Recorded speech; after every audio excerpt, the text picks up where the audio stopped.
皆さんお待たせ、ソーシャルゲームラボの大地です。今回は日本の大人気 IP のオープンワールド新情報、さらに中国屈指の人気作がオープンワールドとして再登場、また開発費100億円とも噂される超大型 MMORPG も登場。そしてキャラ集めが楽しいアニメ超 RPG、美しくも陰鬱な世界で展開される中世ゴシック風ダークファンタジーなど、どれも日本展開が期待されるタイトルなので、ぜひ最後までご覧くださいませ。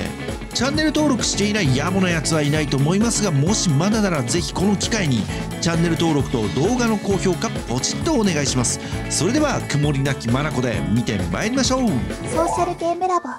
最初に紹介するタイトルは7つの大罪オリジン。リリース日は2025年年内予定。ジャンルはオープンワールドアクション RPG。開発はネットバーブル。プラットフォームは Android、iOS、PC、コンソール。7つの大罪オリジンはあのグラコロの正式な後継タイトルとして登場するシリーズファン注目のオープンワールド RPG。 本作はマルチバースストーリーで7つの大罪と黙示録の4騎士2つの物語が交差する壮大な冒険が描かれます。主人公はなんとメリオダスとエリザベスの息子トリスタン。彼が仲間たちと共に広大なブルタニアを巡り、世界の運命と向き合っていくストーリーが展開されます。テーマは運命と冒険。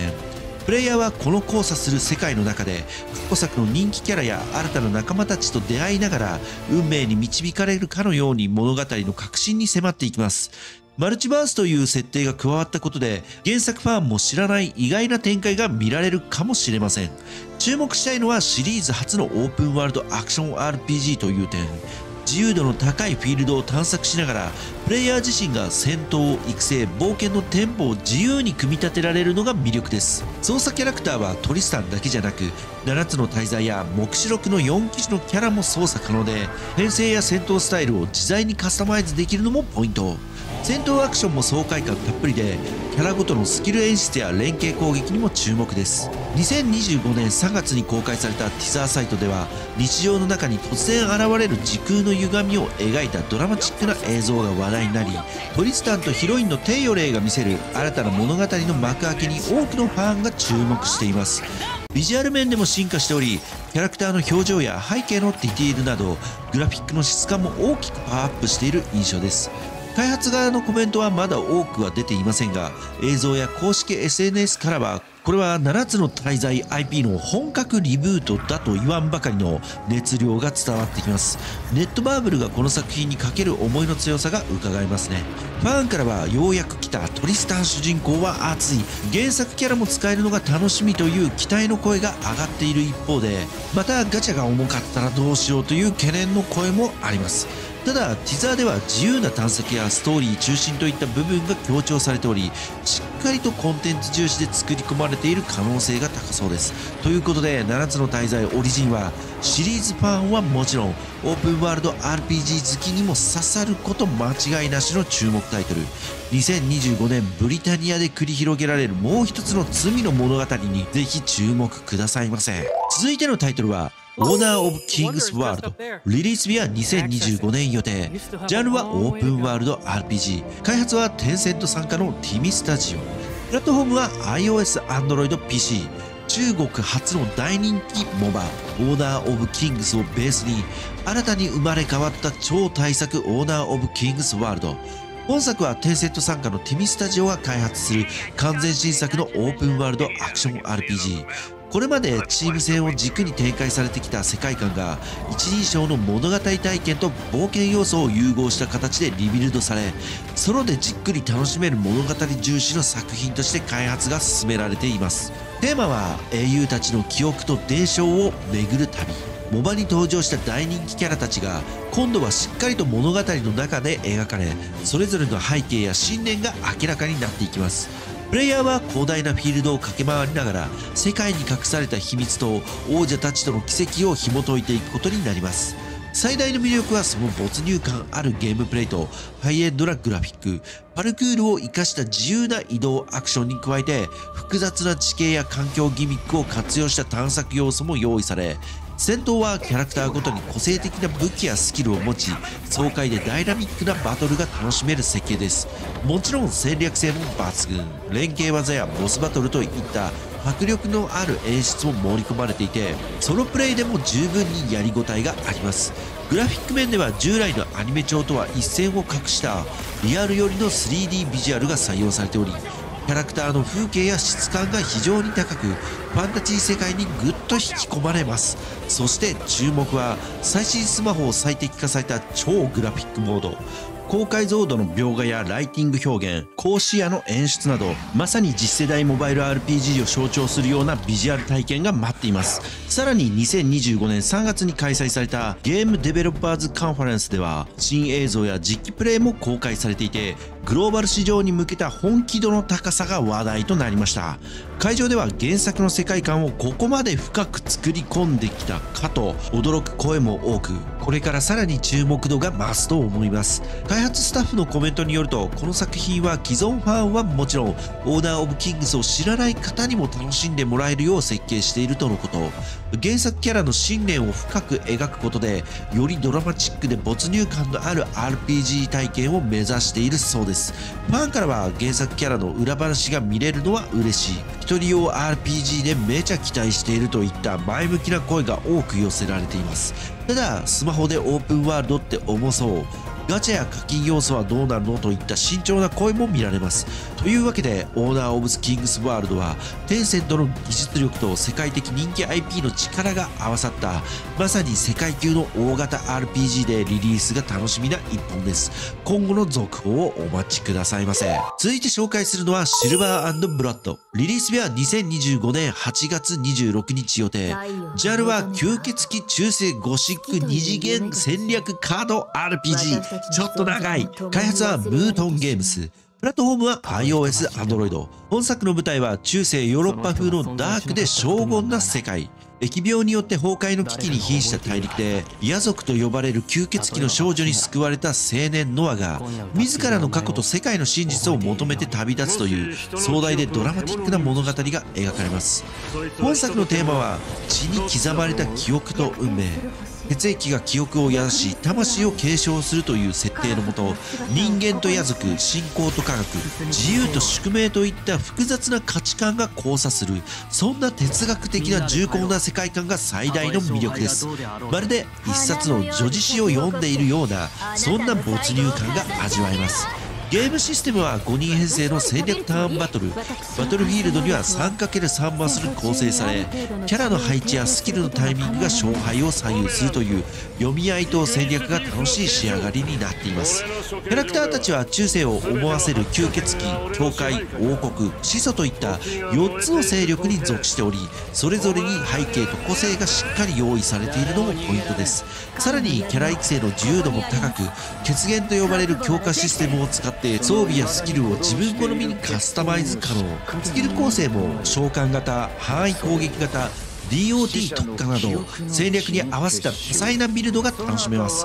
加えてライブ 2D 風の演出やアニメ品質のモーション、濃密なボイスドラマがゲーム全体の世界観をぐっと引き上げていて、ビジュアルと演出へのこだわりはかなりなもの。ただしベータテストの参加者のレビューでは、戦闘バランスがやや大雑把、ガチャが渋め、 UI がちょっと不親切といった声も聞こえてきます。特に SSR キャラの突破が重課金前提っぽい、チュートリアルが長すぎるといった点は改善が望まれているところ。ただ一部マニアにはゲームとしての快適さよりもこの世界観に浸れるだけで満足という美術と物語重視派のユーザーからは根強い支持を得ているのも事実です。開発側からは血は命であり記憶の器であるという詩的なメッセージが発信されており、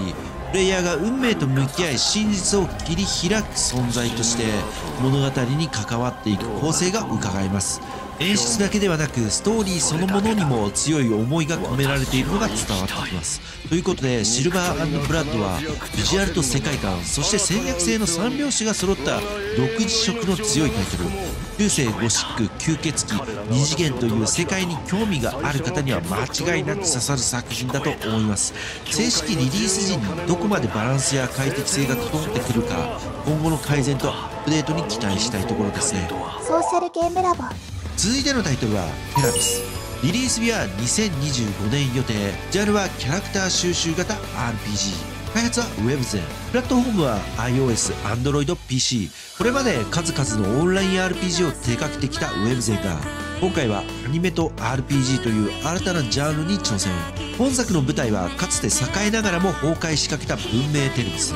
プレイヤーは希望を託された冒険者となり、仲間たちと共にこの世界を再生へと導いていくことになります。テーマは崩壊する文明を救う希望と絆の冒険。荒廃した世界の中で失われた秩序や文明の痕跡をたどりながら仲間との絆を育み世界を再生させる、そんなドラマティックなストーリーが軸となっていて、まさに終末世界系ファンタジーという感じ。本作の特徴は何といってもハイクオリティな 2D アニメ風グラフィックと演出の数々。登場キャラクターはガーディアンやアーチャーなどのクラスに分かれていて、それぞれに専用のスキルや演出、ボイス、バックストーリーが用意されています。戦闘はチームを編成して戦うリアルタイムバトル形式で、キャラの組み合わせやスキル発動のタイミングによって戦略的な楽しみ方が広がっていきます。さらにティザーサイトもつい先日オープンし、公式からは最新映像やキャラクター情報、主題歌ザ・プレイヤー・オブ・テラビスなども続々と発信されており、公式 YouTube チャンネルではオープニング PV が53万回再生以上されるなど興味を示すユーザーの多さが伺えます。またアニメ調のビジュアルだけではなく漫画、ウェブトゥーン、アニメとメディアミックス展開も予定されていて、ストーリーとキャラクターにどっぷりハマれる作りになっているのも嬉しいポイント。開発陣からはこれまでのウェブゼンとは違う新たな挑戦と明言されており、同社の代表作である MMORPG、MU シリーズとは一線を画すストーリードリブンな構成を重視した作品になるとのこと。RPG における没入感やキャラクターとの感情のつながりを大切にしたいという思いが語られています。ファンからはアニメ映画めちゃくちゃ好み、2D 演出が今っぽくて良いといった声が上がっており、日本でも注目度が上がっています。ただガチャはどうなるの、課金バランスは大丈夫といった収集型 RPG 特有の懸念も見られます。しかしながら今のところはキャラクターやストーリー重視で遊びたい層にしっかり刺さっている印象です。ということでテラビスは美麗な 2D ビジュアル、豊かな物語、メディア展開という3拍子が揃ったアニメとファンタジーの注目タイトル。2025年の正式リリースがますます楽しみな一本です。続いて紹介するのはマビノギモバイル。リリース日は韓国版2025年3月27日、日本版は未定。ジャンルは MMORPG、開発は Nexon、プラットフォームは iOS、Android、PC。あの伝説的オンライン RPG がついに満を持して登場。原作は2004年に PC でリリースされた MMORPG マビノギ。当時から戦闘だけじゃない人生そのものが冒険になるという独自のコンセプトで多くのファンに愛された作品でしたが、今回のマビノギモバイルではその魅力をしっかりと引き継ぎつつ、スマホと PC に最適化された新しい体験が提供されています。テーマはズバリ自由に生きるファンタジーライフ。プレイヤーはエリンという幻想的な世界で戦闘、釣り、農業、音楽、商売などあらゆる生活を自分のスタイルで楽しむことができます。戦ってもいいし、まったり料理や音楽で遊んでも OK。 まさに MMORPG イコール人生シミュレーターという感覚です。グラフィックは原作の優しい雰囲気を保ちつつ今風にブラッシュアップ。